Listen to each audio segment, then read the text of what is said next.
لا ريب في أن أحلام الصهاينة والأمريكيين هذه إنما هي محض أوهام مستحيلة। ইরানের সর্বোচ্চ নেতা আয়াতুল্লাহ আল খামেনির বিরুদ্ধে এবার ব্যক্তিগত অভিযোগ তুললেন যুক্তরাষ্ট্রের প্রেসিডেন্ট ডোনাল্ড ট্রাম্প। তিনি দাবি করেছেন 12 দিনের যুদ্ধের সময় খামেনিকে অপমানজনক মৃত্যুর হাত থেকে রক্ষা করেছিলেন তিনি, কিন্তু খামেনি তাকে ধন্যবাদ জানাননি।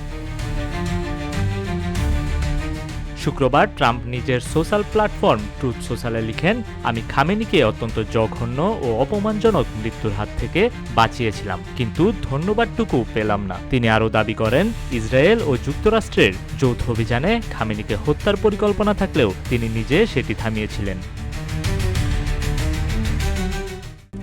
RICL TMX, যুগের পর যুগ স্থাপনা থাকে মজবুত।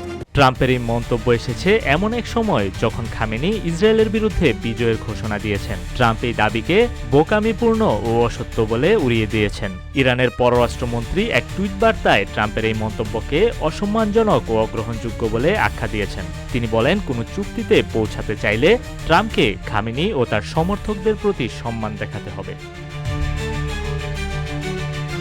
13 জুন ইসরায়েলের আকস্মিক হামলায় ইরানের পারমাণবিক স্থাপনাগুলো লক্ষ্যবস্তু হয়। এরপর মার্কিন বাহিনীরও জড়িত থাকার খবর সামনে আসে। এ সময় খামেনিকে হত্যা করলে সংঘাত বন্ধ হবে এমন মন্তব্য আসে ইসরায়েলি প্রধানমন্ত্রী নেতানিয়াহুর পক্ষ থেকে।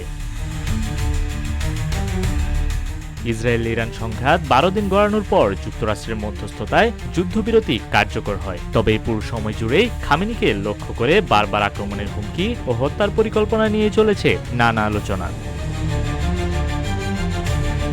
নিউজ ডেস্ক, রূপালী বাংলাদেশ।